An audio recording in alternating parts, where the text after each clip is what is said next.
Boa noite então a todos. Mais uma vez com prazer que eu venho aqui para trazer algumas informações e fazer algumas reflexões, né? Hoje a aula 61, que tem como tema os apóstolos que mais se destacaram.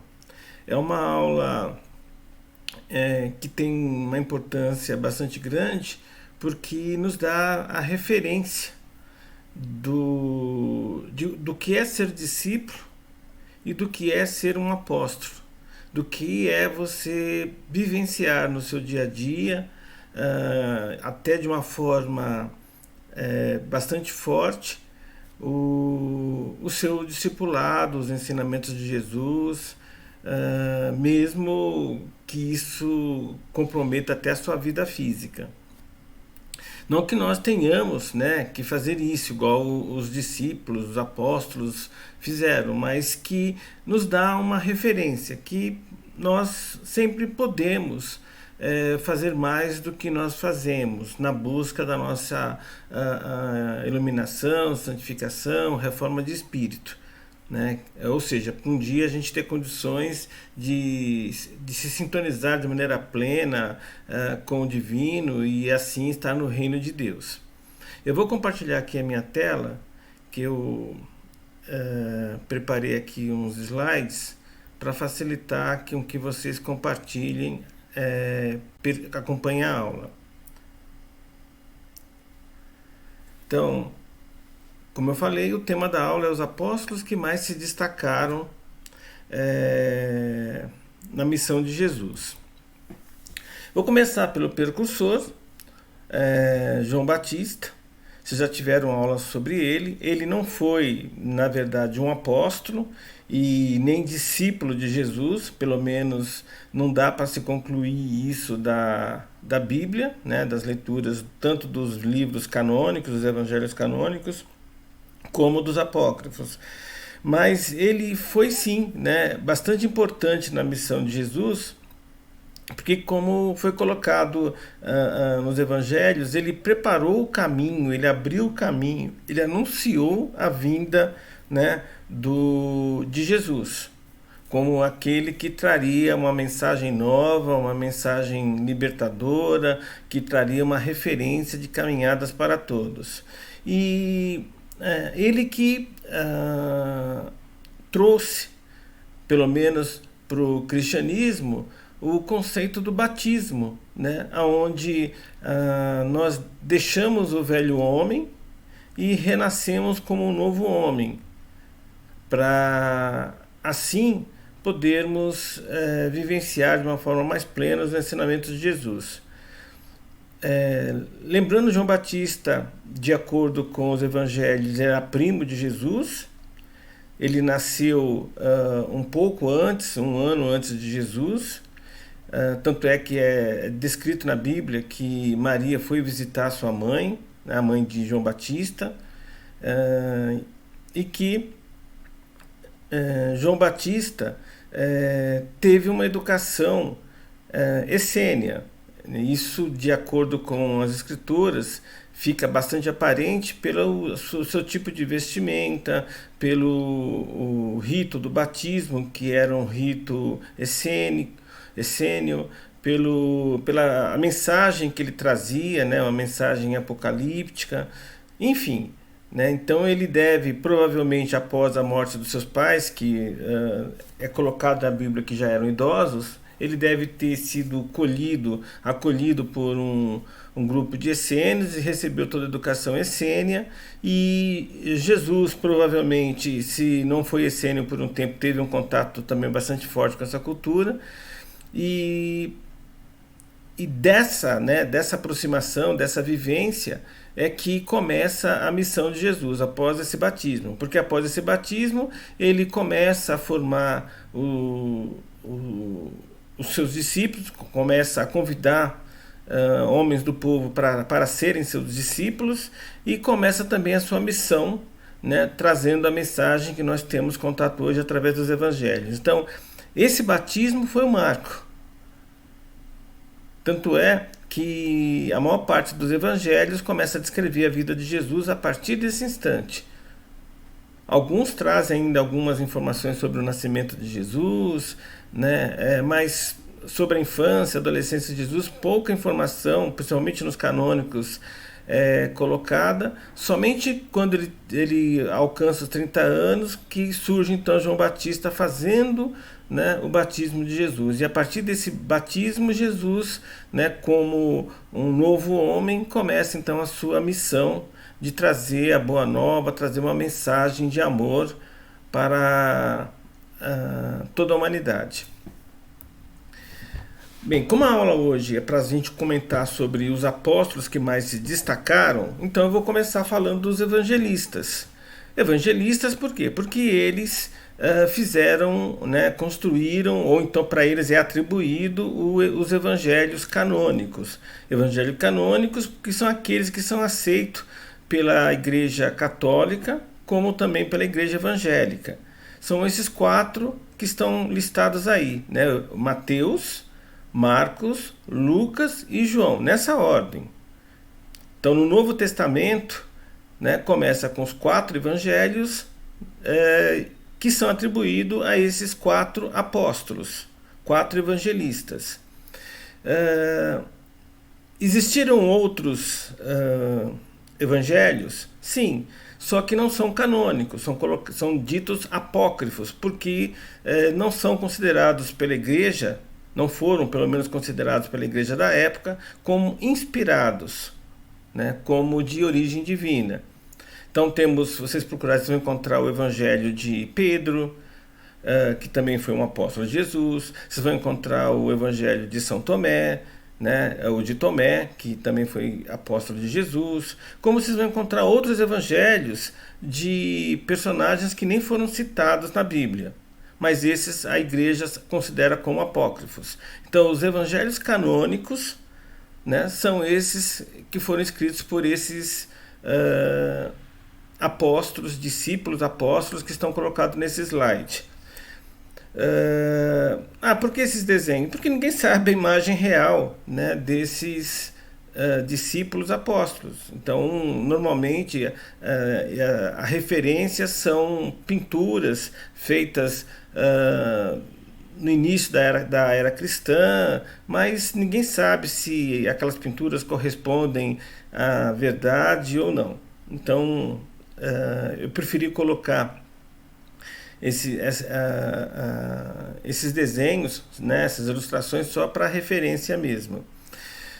Depois eu vou falar um pouquinho sobre cada um, mas esses evangelistas, todos eles foram discípulos de Jesus? Não. Lucas não foi discípulo de Jesus, ou seja, Lucas, alguns acreditam que ele conheceu Jesus, outros estudiosos acreditam que ele não conheceu Jesus.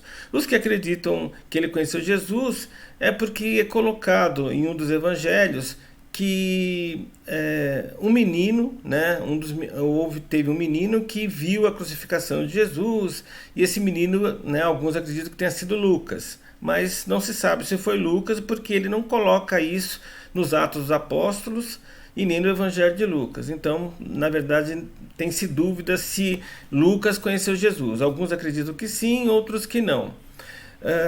Marcos, com certeza, não conheceu Jesus. Marcos escreveu seu Evangelho das informações que ele colheu dos discípulos que realmente conheceram Jesus. Lembrando, discípulo é todo aquele que vivencia no seu dia a dia os ensinamentos do seu mestre e procura fazer isso de forma prática. Isso é um discípulo. Então, se nós queremos ser um discípulo de Jesus, a ideia é que nós sigamos no nosso dia a dia os ensinamentos de Jesus, vivenciando de forma prática esses ensinamentos, praticando o amor, por exemplo. Então, Marcos e Lucas, a princípio, não conheceram Jesus. Então, eles são discípulos? Sim, Marcos é discípulo, né, considerado discípulo de Pedro. Marcos é considerado discípulo de Pedro. Pedro, sim, foi discípulo de Jesus. E Lucas é considerado discípulo de Paulo de Tarso. porque era amigo, né, e acabou sendo convertido ao cristianismo por Paulo.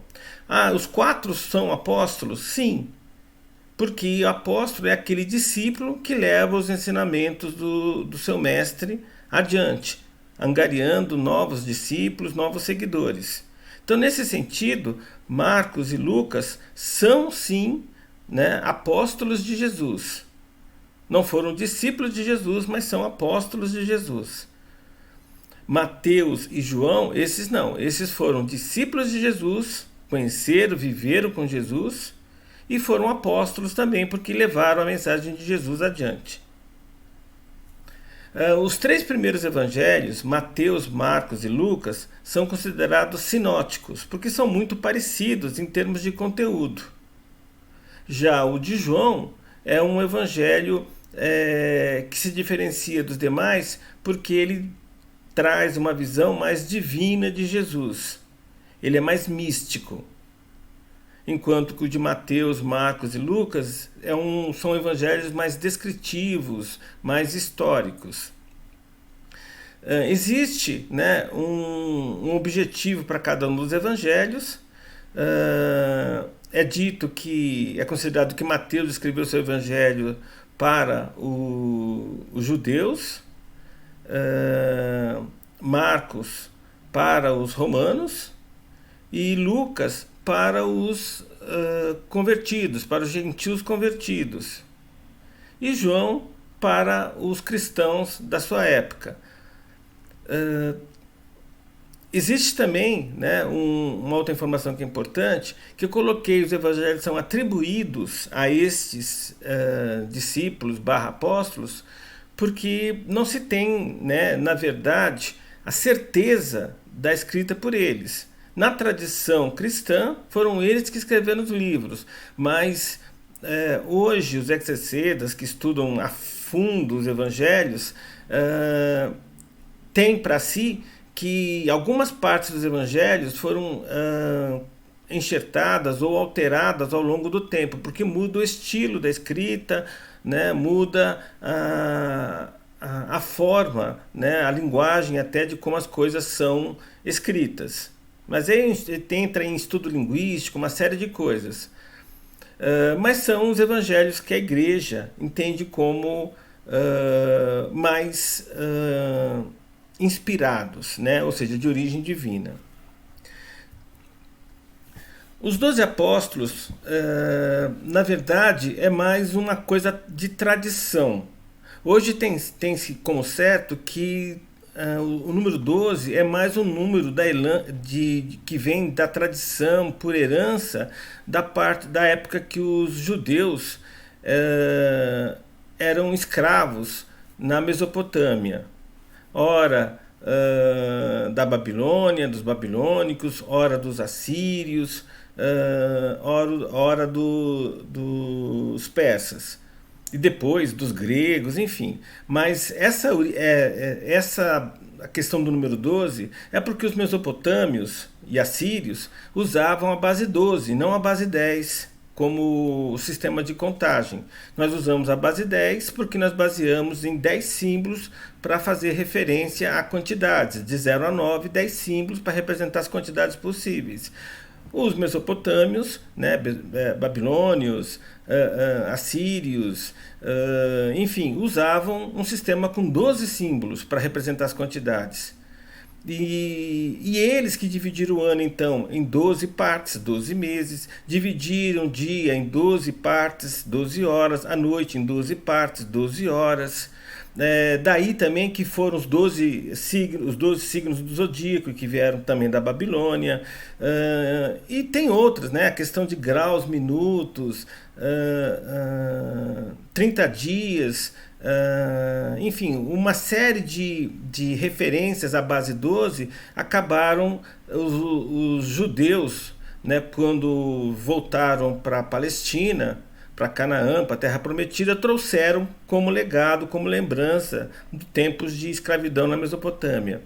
E os 12 apóstolos acabam então ficando como um número cabalístico utilizado pelos evangelistas na hora de escrever os evangelhos. Tanto é que na listagem dos 12 apóstolos, né, 12 discípulos que depois viraram apóstolos, existem alguns que só são listados uma única vez no Evangelho, depois não se fala mais nada sobre eles. Nos Atos dos Apóstolos, que é o livro que vem seguido aos Evangelhos, é atribuído a escrita a Lucas, existem vários personagens que são citados que nos evangelhos não são citados. E os 12 evangelistas que são citados no evangelho, alguns deles nem aparecem nos Atos dos Apóstolos. Então, hoje entende-se que, na verdade, Jesus tinha muito mais, né, que 12 discípulos. Ele tinha, na verdade, dezenas de discípulos. Na própria Bíblia, existem momentos que se fala em 70 discípulos, quando ele está perto de Jerusalém para ser preso e julgado, crucificado. Existem passagens onde é colocado de 400 discípulos, enfim, seguidores, né, de Jesus. Então o número 12 é mais um número cabalístico, mas faz parte da tradição cristã. Então nós temos aí os 12 discípulos listados pela ordem que aparecem, né, nos evangelhos. Desses 12 discípulos, só um que não era galileu, Judá. Judá, ele era de origem da Judéia, ou seja, ele era um judaísta, ele não era um galileu. E os demais, os outros 11 eram, né, de origem galileia. Lembrando que a Palestina na época de Jesus era dividida em 3 partes: Judéia, onde ficava Jerusalém, a Samária, que separava então a Judéia da região da Galileia, onde ficava Nazaré, Cafarnaum, e onde acredita-se que Jesus tenha realmente nascido. Belém ficando aí mais como uma menção que Mateus fez para cumprir profecias, mas Jesus realmente era de Nazaré, que ficava na Galileia, e não de Belém, que era uma pequena vila que ficava próxima a Jerusalém, na região da Judéia. Mas enfim, oi. Luiz, só um pouquinho, que o Ervino levantou a mão, eu não sei se eu acho que na tua apresentação tu não consegue ver, né? Eu não consigo ver, então é só abrir o microfone, gente, e perguntar, por favor. Desculpe, então. Tá, todo mundo assim, nós tivemos um monte já dessa palestra, né, que Jesus teve muito mais, né, discípulos. Mas na última ceia, quando ele fez, antes de ele ser entregue pelo... Sim. 12 Então, mas ali não se sabe se tinha 8 discípulos, 10 discípulos, 12 discípulos, 20 discípulos. Então, provavelmente colocou-se 12 discípulos na mesa. Pode até ter sido 12 mesmo, mas por uma questão de tradição. Nos evangelhos se usa muito o número 7, o número 12, o número 40, por uma questão de tradição, de cabalística, mesopotâmica, que os judeus traziam. Mas não se tem certeza que tinham 12 na última ceia. Eu estou colocando aqui a visão científica, né? A visão dos estudiosos, né, que estudam a fundo, fazem arqueologia, linguística, histórica, arqueológica do momento que Jesus viveu. É só, então, a gente não tem certeza que eram 12. Com certeza ele teve muito mais discípulos, mas nessa última ceia pode ter sido os 12 citados no Evangelho, podem não ter sido. Mas enfim, então nós temos Simão e Pedro, Simão Pedro, que é o apóstolo Pedro, considerado o primeiro papa da igreja, André, que era irmão de Pedro, Tiago Maior, que era amigo pessoal de Pedro, e João, que era o irmão do Tiago. Então, na verdade, nós temos aí 2 famílias, né? Tiago e João são irmãos, e Simão e André são irmãos. Lembrando que os 2 primeiros discípulos, de acordo com a descrição do Evangelho, foram André e João, que quando Jesus foi batizado, ele foi para passar 40 dias no deserto, se preparando, né, para a missão que ele iria iniciar, e ao retornar, ele passou de novo por onde estava João Batista e aí, né, ele convidou João e André para o seguirem. E aí André convidou Jesus para ir até Betsaida para conhecer seu irmão, que era Pedro. E ao mesmo tempo, quando André e João chegaram a Betsaida para conhecer Pedro, acabaram conhecendo também o irmão de João, que era Tiago, Tiago Maior. E aí se forma, né, os 3 discípulos que mais aparecem nos evangelhos, que é o Pedro, Tiago Maior e João. André é citado muito pouco na Bíblia. Tiago Maior tinha um amigo, Filipe, que acaba sendo convidado também. Depois eles vão para uma bodas de Canaã ou Caná, era uma outra cidade que ficava depois de Cafarnaum. E lá foi convidado Bartolomeu. Alguns acreditam até que a festa de Canaã era o casamento de Bartolomeu, né, mas não se tem certeza disso. Mateus, que era um cobrador de impostos que ficava em Cafarnaum e acredita-se que era primo de Jesus, por algumas passagens de evangelhos apócrifos, né, e até por uma referência ao pai de José, ao irmão de José. Então, Mateus era primo de Jesus por parte de pai, como João também era primo de Jesus por parte de mãe, porque a mãe de João, de acordo com livros apócrifos, a mãe de João era Salomé, que era irmã de Maria, mãe de Jesus. Então João e Tiago Maior eram também primos de Jesus, só que por parte de mãe, enquanto que Mateus era primo de Jesus por parte de pai. Tomé era um discípulo de origem grega. Simão, o Zelote, não confundam com Simão Pedro, que sabe muito pouco dele, porque ele é pouco colocado nos evangelhos e também nos Atos dos Apóstolos. Judas Tadeu, ou só Tadeu, que em algumas passagens de livros apócrifos dá a entender que ele era irmão de Mateus, assim como Tiago Menor. Ou seja, se isso for verdade, Mateus, Tadeu e Tiago Menor eram também primos de Jesus, tanto quanto João e Tiago Maior. Mas são especulações de acordo, fazendo cruzamentos entre uma informação de um evangelho com outro evangelho.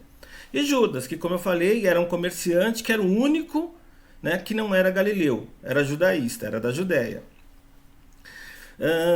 Desses discípulos que foram convidados por Jesus, acredita-se que os únicos que saberiam ler e escrever eram Mateus, porque era cobrador de impostos, então ele tinha que saber pelo menos ler e fazer conta e escrever, para poder fazer as anotações devidas, os cálculos devidos. Judas, porque era um comerciante, e inclusive, de acordo com a escritura, ele que fazia o controle do dinheiro que Jesus arrecadava em sua missão, né, porque ele ia passando de cidade em cidade, então ia recebendo ajuda financeira, além de hospedagem, e Judas que controlava isso. Isso é colocado textualmente nos evangelhos. E acredita-se também que Tomé, né, por ser de origem grega, também saberia ler e escrever. Os demais discípulos acredita-se que não sabiam ler e escrever, porque na visão mais tradicional, né, eram poucos judeus, né, da Galileia que sabiam ler e escrever. Acredita-se que 10% só dos judeus da Galileia sabiam ler e escrever. Enquanto que os da Judéia, os judeus que nasceram na Judéia, aí inverte-se a conta que quase 90% da população sabia ler e escrever por causa das escolas rabínicas. Na Galileia tinha menos escolas rabínicas, então poucas crianças sabiam ler e escrever. E Jesus? Não, Jesus com certeza sabia ler e escrever e era um homem com uma formação muito sólida, que devia falar vários idiomas, porque ele leva seus discípulos para conhecer regiões que não são judaicas. Ele leva os seus discípulos para Fenícia, que falava outro idioma, tinha outra cultura, outros deuses. Ele leva para conhecer as Decápolis, que falavam grego, as 10 cidades gregas. Ele leva para conhecer regiões de língua latina, que cidades construídas pelos romanos, né, tanto a Pérea como a Itureia. Então, para Jesus levar seus discípulos nessas regiões, ele não ia levar seus discípulos para uma região que ele não conhecia, que ele não conhecia o idioma, que ele não conhecia a cultura. Na verdade, Jesus levou seus discípulos para essas regiões justamente preparando eles para o apostolado, para eles conhecerem outras culturas, outros deuses, outros povos, para que quando Jesus encerrasse sua missão, seus discípulos, né, futuros apóstolos, tivessem condição, né, de fazer o trabalho missionário que tinha para ser feito, já preparados, ou pelo menos com uma ideia do que iriam encontrar. Então Jesus sim sabia ler e escrever e era um homem de grande conhecimento pela mensagem até que ele trazia. Bem, continuando.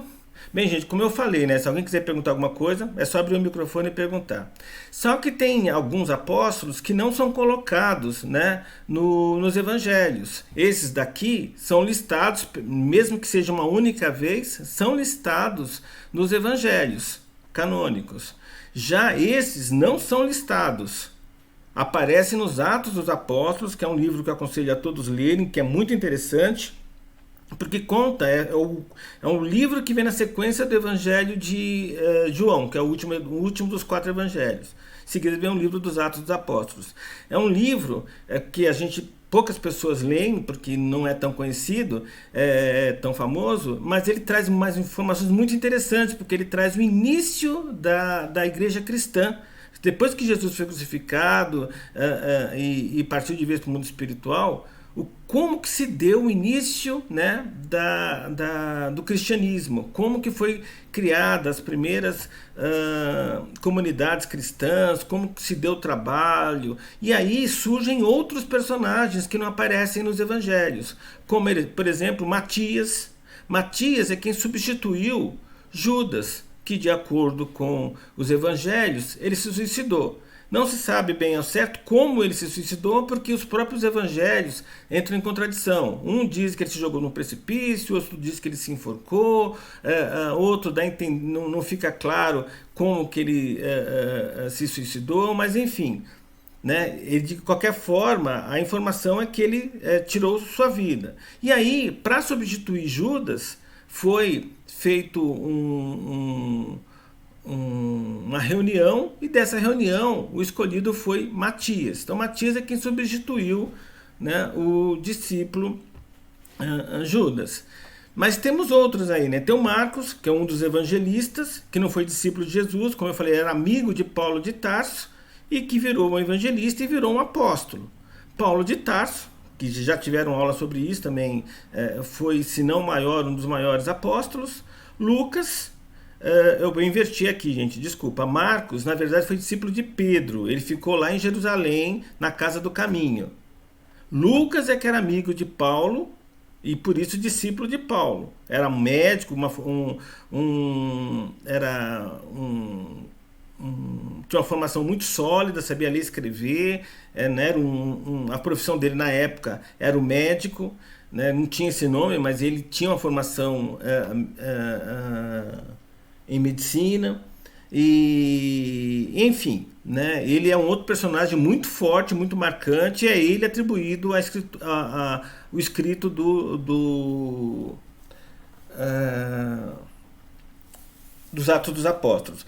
Uma informação que é interessante, que algumas pessoas, por isso que algumas partes dos evangelhos e até dos Atos dos Apóstolos, das epístolas, cria confusão, porque muda a forma de escrita, muda o estilo, enfim, é que se fazia na época muito uso de escribas. Ou seja, alguém que escreveu alguma coisa e é considerado um sábio, um profeta, e não sabe ler e escrever, ou porque é muito velho, então era comum você fazer uso de escribas. Acredita que o Evangelho de João, que foi o último dos 4 evangelhos canônicos, que foi escrito por volta do ano 90, 100 depois no século I, ou seja, pelo menos 60 anos após a crucificação de Jesus, o Evangelho de João acredita-se que tenha sido escrito por um ou mais escribas. Então João provavelmente relatava, né, descrevia ditava e o escriba escrevia. E depois João, era assim que era feita o controle, João pedia para o escriba ler o que ele escreveu. Se João não concordasse com alguma coisa, pedia para se reescrever. Então acredita-se que o do João foi escrito com o escriba por causa da idade do João, né, que já era um velho, muito doente, já perto dos 90 anos. Mas acredita também que os outros evangelhos também tenham se feito parte de escribas, se não no todo, pelo menos em algumas partes. Por isso que às vezes muda-se o estilo da escrita. Lucas não. Lucas acredita que ele não usou, porque o evangelho de Lucas é aquele que é mais uníssono, no sentido que ele de início ao fim ele tem o mesmo estilo de escrita. Né? E ele é considerado o repórter, o jornalista, né? Do Novo Testamento, porque como ele não conheceu Jesus, o que ele fez? Visitou todos os locais que Jesus passou e procurou conversar com todas as pessoas que conheceram Jesus. E aí, baseado no Evangelho de Marcos e de Mateus que já existia, ele fez o seu. Então, o Evangelho de Lucas, de certa forma, é o mais completo em termos de fato sobre a vida de Jesus. Estevão, que é considerado o primeiro mártir da igreja cristã, então dos apóstolos, foi o primeiro que foi imolado, né, apedrejado. Tem o livro lá de Paulo e Estevão, que quem não leu eu recomendo que leiam, é um livro muito emocionante, que conta a história, né, um romance mediúnico que Chico nos brindou. Hoje, né, de acordo com os estudiosos, muitas coisas que estão colocadas no livro não batem com fatos históricos, a própria ordem das epístolas, alguns fatos históricos não batem, mas de qualquer forma o livro tem grande valor pela forma como Emmanuel trouxe a informação através de Chico e para nos fazer, né, ter uma ideia de como que era o início da igreja cristã. Além da história, né? É um livro que, para quem gosta de ler, quer ler em 2, 3, 4 dias e muitos se emocionam, choram. Paulo e Estevão vale cada página lida. Barnabé, aí vem os outros, né? Barnabé, Timóteo, Áquila, Priscila e Silas são bem menos conhecidos, mas têm sua importância. Barnabé foi um dos primeiros apóstolos que se destacaram porque ele viajou muito, levando, principalmente ali na região da Ásia Menor, Grécia, a norte da África, levando a mensagem de Jesus. Ele chegou, a primeira viagem que ele fez com, a grande viagem, né? Ele fez com Paulo de Tarso. Já a segunda, eles tiveram um certo conflito, porque Paulo queria levar...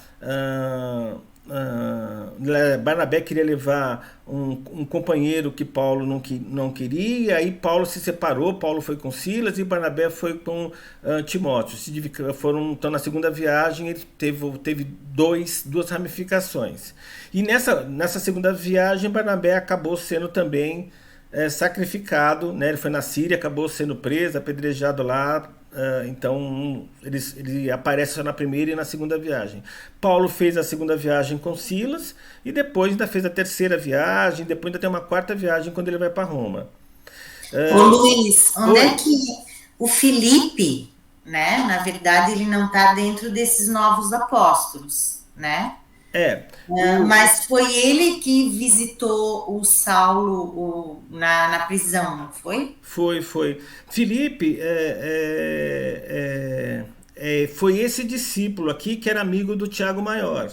Uhum.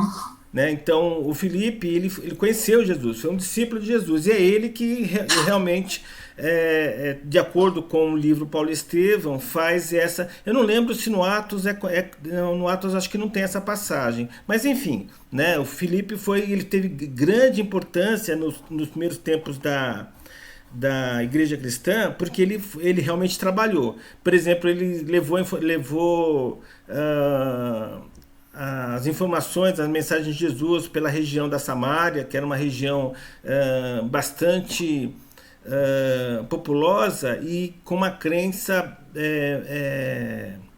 bastante politeísta, então eles acreditavam em outros deuses, além do Javé, porque tinha, né, sinagogas judaicas, mas na mesma sinagoga você encontrava imagens de outros deuses, como por exemplo El, Astarô, Moloque, enfim, né, outros deuses de origem cananeia, que isso complicava bastante. Ele enfrentou, foi lá, acabou também, né, sendo depois com o tempo imolado, mas levou a mensagem.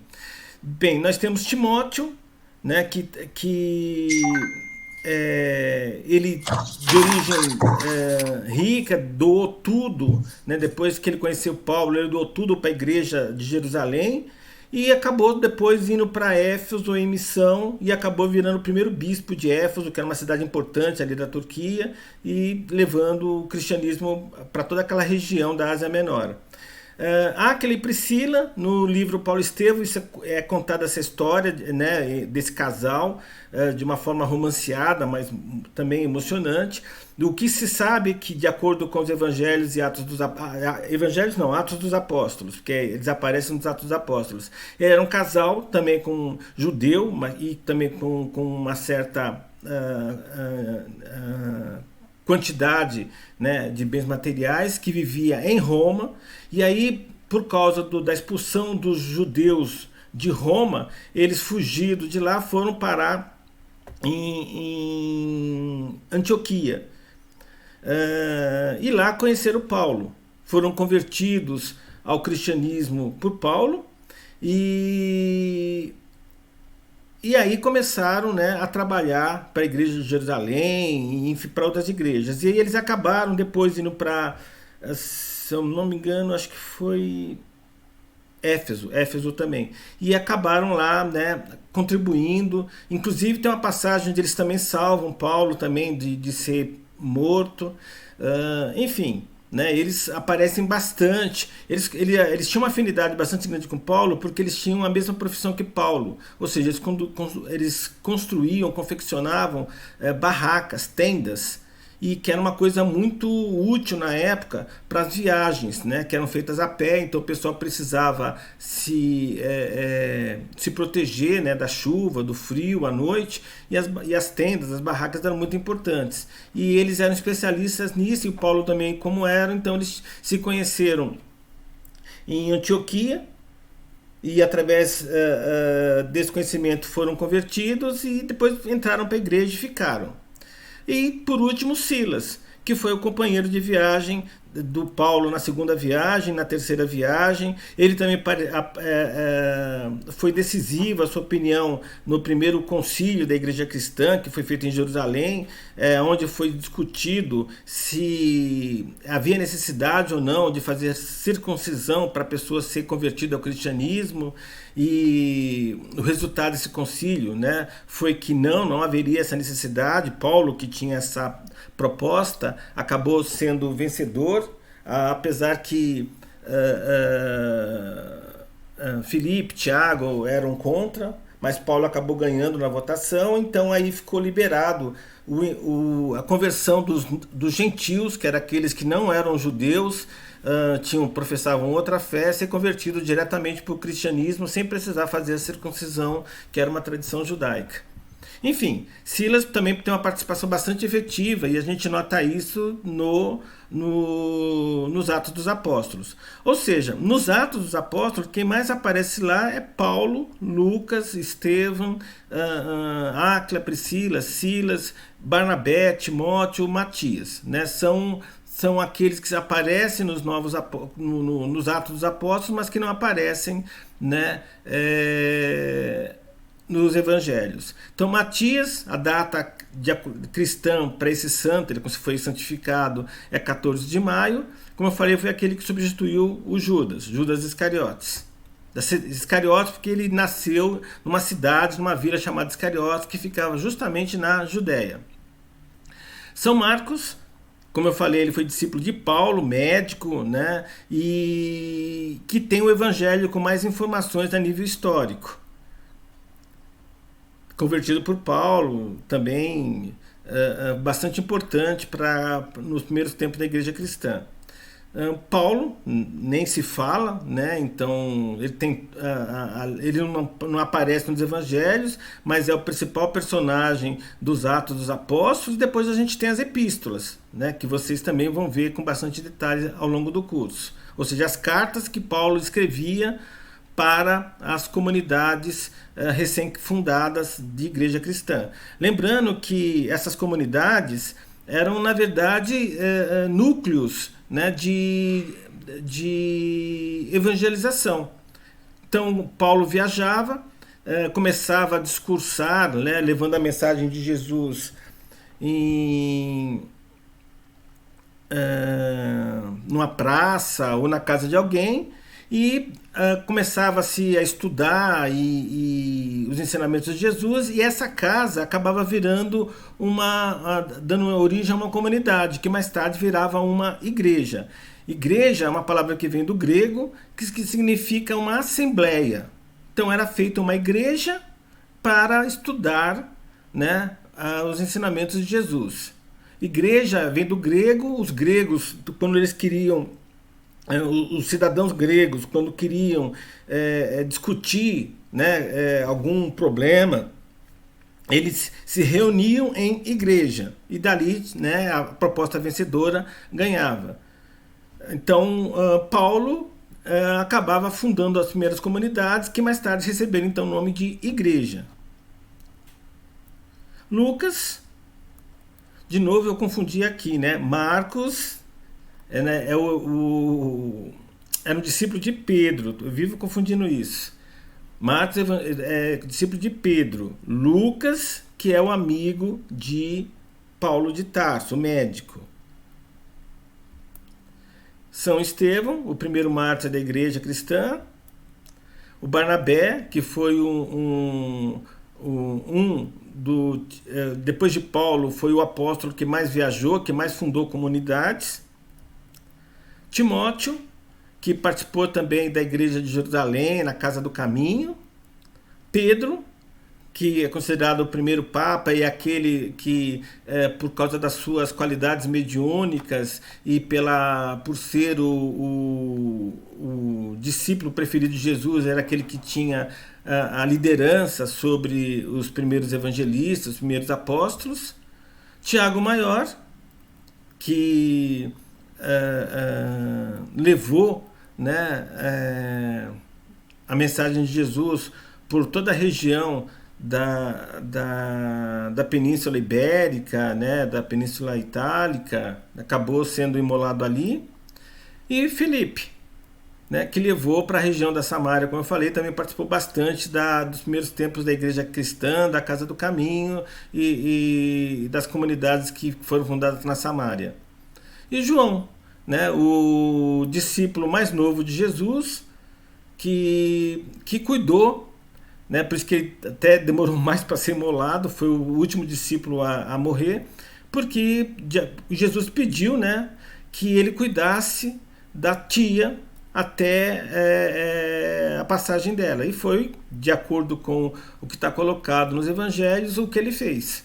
Então só depois que Maria desencarnou é que João começou o seu apostolado, porque ele ficou cuidando da tia até a passagem dela.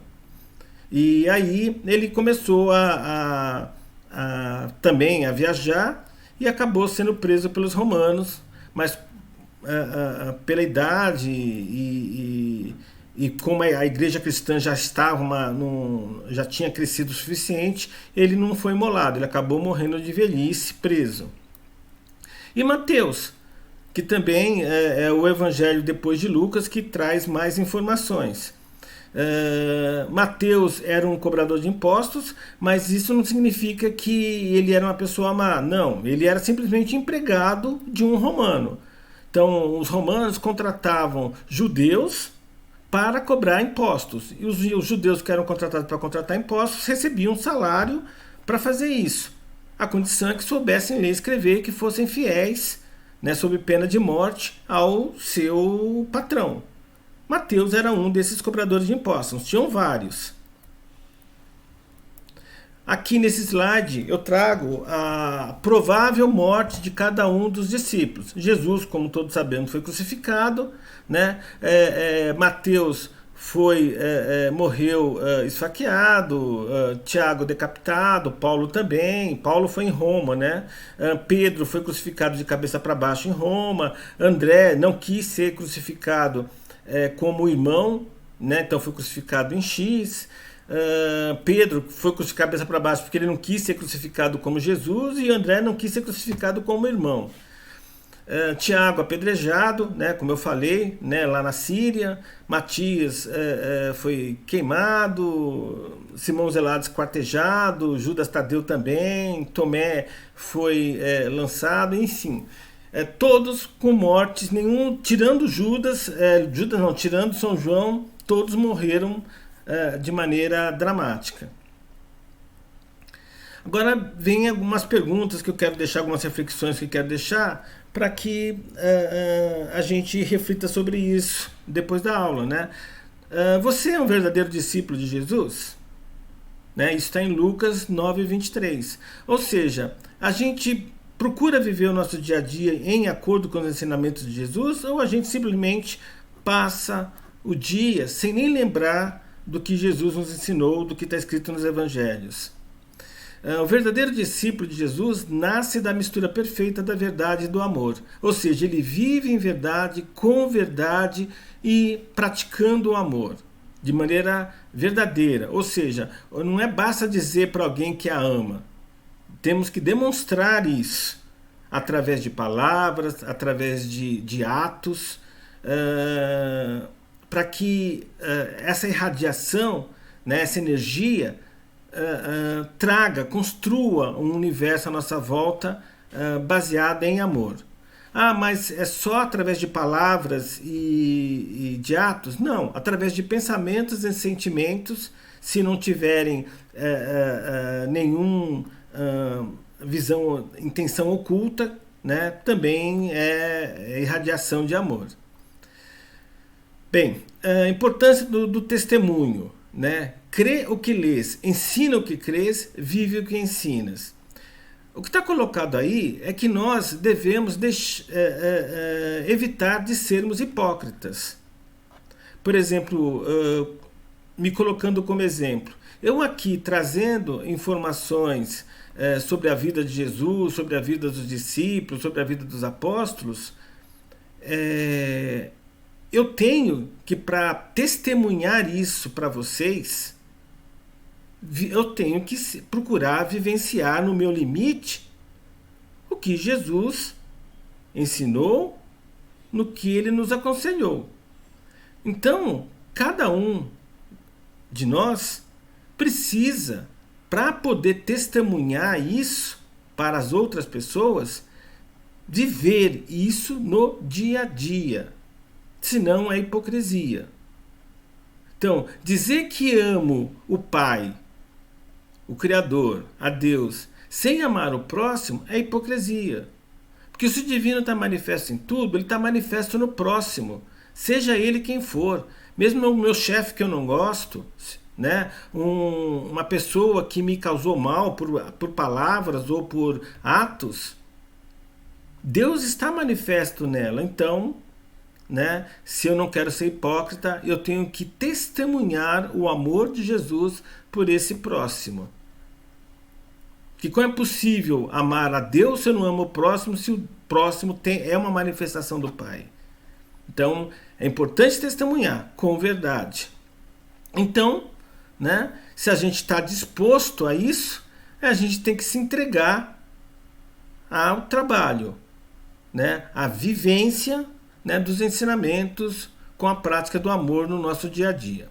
Então é isso. Coloco aqui uma bibliografia para conceito, para acompanhar o livro, né, referência aí é a Iniciação Espíritas que vocês têm, mas tem outros livros excelentes. A História dos Hebreus, né, é um livro que merece atenção, quem tiver condição de comprar ou de alugar.